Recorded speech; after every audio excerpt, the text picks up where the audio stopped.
This is the Simpit. I'm Andreas Martin Mørk. Welcome to Project Sim Racer. This is the last episode covering my little 7-day sim camp project. Now, the last couple of days of the 7-day sim camp, I was feeling a little under the weather. I was struck by a cold, which is ironic because I'm actually recovering from a cold once again at this very moment, which you can probably hear on my voice. This is actually my third one in about 2 months, I think. I'm guessing that inhaling all the virtual fumes from all that sim racing has taken a toll on my immune system or something like that.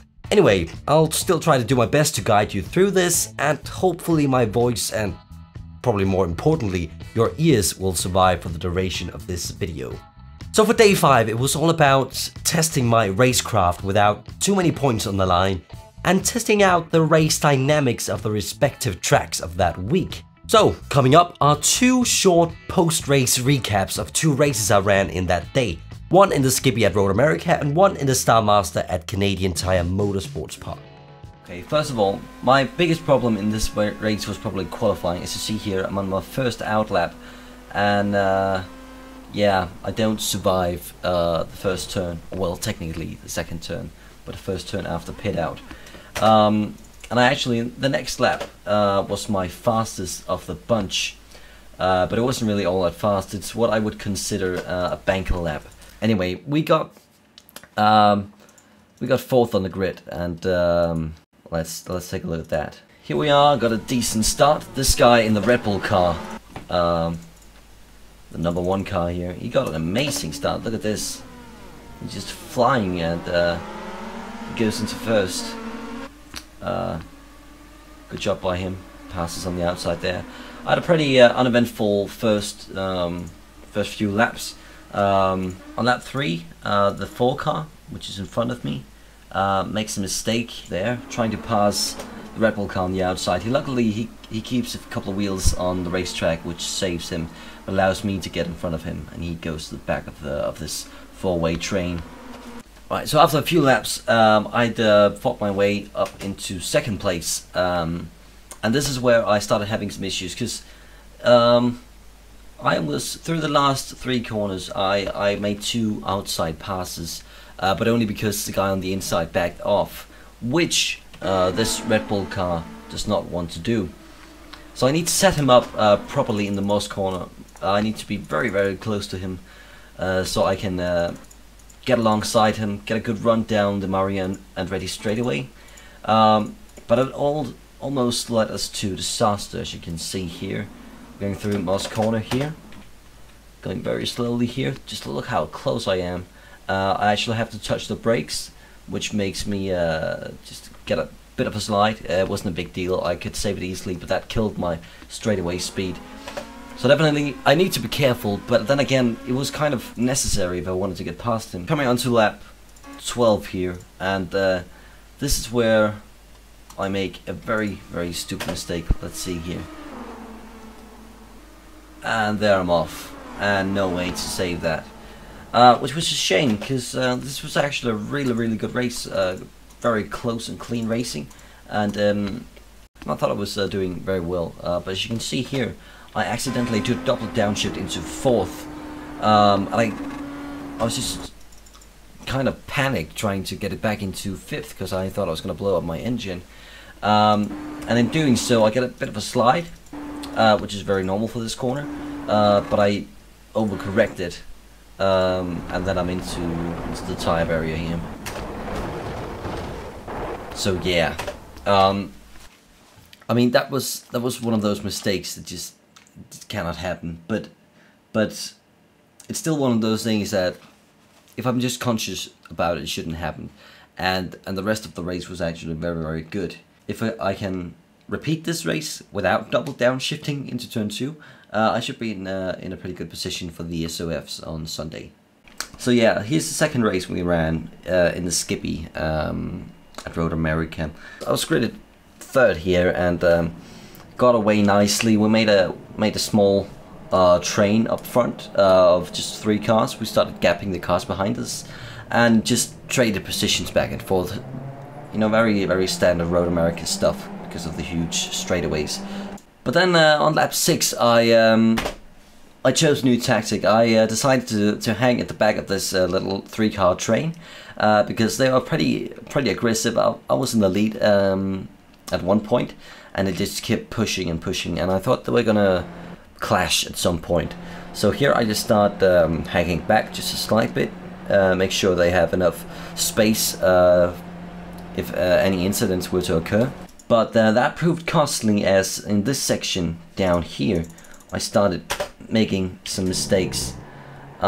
Just very small mistakes. It doesn't look like a whole lot. It just cost me a tenth here, a tenth there, and suddenly, because there's no real draft in this part of the track, and suddenly I was just I suddenly just lost them. And suddenly the car behind me starts catching up to me, and by lap when we start the final lap, he's actually in front of me. So now I need to set this guy up for a pass. There are a few places to do this. I could do it at turn 1 here, but then he could get back at me on the next straight. What I probably should have done was trying to pass him here, but I didn't do that. Instead I want to pass him in Canada corner down here. So you see I get alongside him here. Cannot make it stick. Now I got a good run on him coming onto the final corner here, but it just there wasn't a whole lot of room here, and during braking I just couldn't keep it on track and spun it here. Luckily there was quite a bit of a gap down to the next car, so I kept this position. But it was just unfortunate. What I would have liked to do here was stay on the outside here, so he couldn't get a good run coming onto the start-finish straight, and hopefully I would get a slightly better one, so I could pass him before the start-finish straight. If I'm in this position again in the 2K World Cup, I probably should try and pass them coming into turn 3 instead, because it is quite hard to pass at Canada corner. Or I should just try and do what I did here, but without taking the grass and spinning, because I think that could actually work. Day 6. This is where the cold really started to kick in, so I decided to spend the day just taking care of myself to be ready for the 2K World Cup race in the evening, which I've been waiting for the whole week. Here's how that went.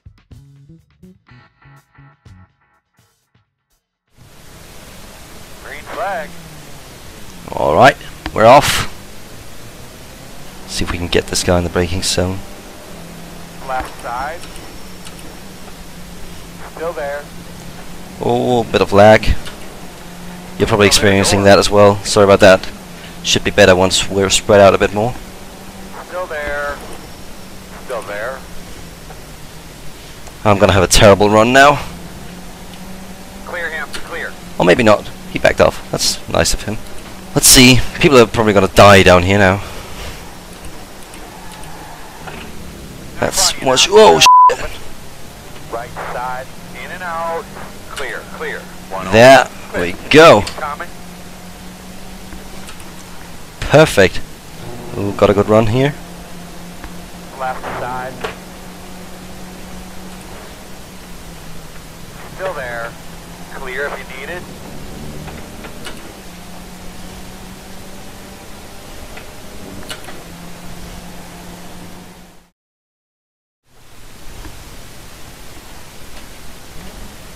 Oh shit, I don't think that's enough. That was early. Ooh, this is gonna be exciting. Okay, looks like we have just enough fuel. I don't think I need to worry about it. Come on.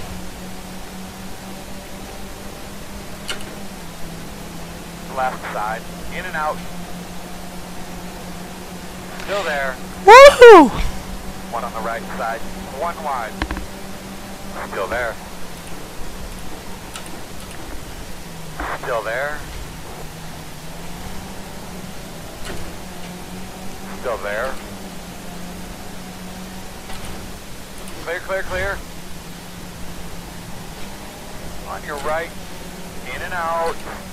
Holy right. One only. Clear him. Right side. Clear. That was a good job. yeah! Whew, it's gonna be Right tight. side. No, what the? Why? Clear your door. Clear if you need it. On your right. crossed the line on fumes. My goodness. That was horrible. Just about. On day 7 I actually felt even worse and cancelled my skippy races, but I did still run the Sunday strength of field in the Star Master. I wasn't feeling well at all, but I thought we'd made an awesome setup and I just didn't want all that hard work to go to waste, so I went for it.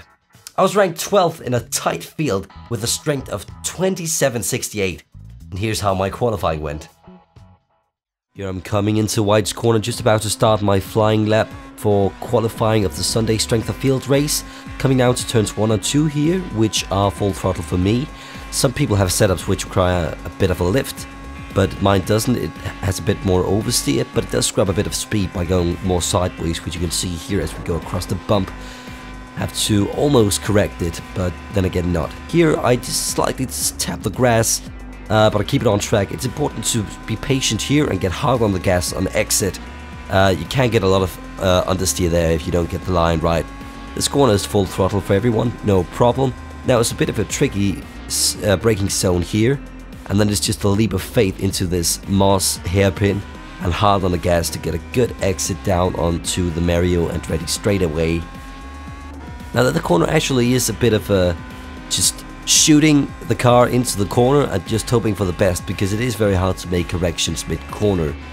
Now we're just coming down to the end of the straightaway, a few hills and small turns, down to 5th gear here for the first right-hander, down to 4th for the left-hander here.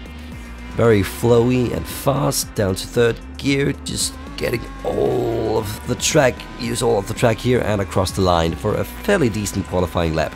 The thing is, it's such a small track and there aren't a whole lot of places to gain time, which means that because I lost 2 tenths in the first sectors, I had to start from 14th instead of 5th. That's how tight the qualifying was. Now to the race. After a lot of obstacles and hard work, this is what it all came down to in the 7-day sim camp. This is where I had to put everything that I'd learned through the week together in order to maximize the points that I'd bring with me from this week. Here we go. And we're off in just a few moments. There we go, a decent start here from me and my STC Motorsports Simpit racing car, as we have 4 wide and a blinking car in front of us. Had to check up there not to run them over as they come to grips with the fact that that was never going to work out. Things get hectic with a blinking car on my inside and a crash car in front of me, both disappearing out of my sight into turn 2, where I was already up 2 positions. Here, a car to the right smashes the wall, earning me another free position, as we see a car further up front who thinks this is MotoGP. Continue down into turn 4 quite undramatically, and now slowly coming into the braking zone of Moss Corner. There I see a stopped car on the inside, which seemed to catch the green car in front of me off guard. And that meant I could easily get past him down the Mario and Andretti straightaway, giving me 5 positions on the first lap in total. Starting lap 2, I was quickly reeling in the pack in front of me, and I could already taste more positions. This is where I needed to use all of my experience practicing full race runs during the week, as we come into turn 4, just about to brake for Moss Corner.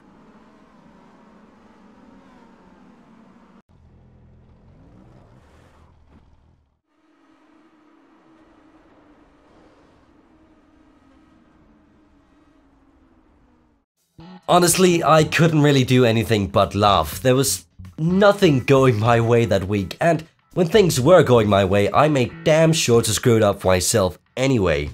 First the pedals stopped working, then I went full on Maldonado at Road America, then I had to see Sean without a shirt on, then I wrecked on the last lap of the 2K World Cup, now I DNF'd in the most ridiculous and unnecessary way of all. But despite all that, it was an awesome week. I thoroughly enjoyed just having the time to completely focus and work on myself and my passions without having to think about school or work, and my girlfriend was in another country, so that was another nuisance out of the way, and I definitely learned a lot. Don't tell her I said that, by the way. Either way, I hope you enjoyed this 7-day sim camp. If you do have any questions or comments, leave them here or at thesimpit.com, where I will try to get back to each and every one of you. Do make sure to subscribe, as the Simpit crew has got lots of great things in store for you. Personally, for the Project Sim Racer series, there's a mid-season review coming up, and after that, a very fun surprise which I'm not going to reveal yet, but here's a clue.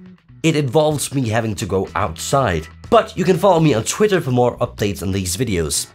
This has been the Simpit. I'm Andreas Martin Mørk. Thanks for watching Project Sim Racer.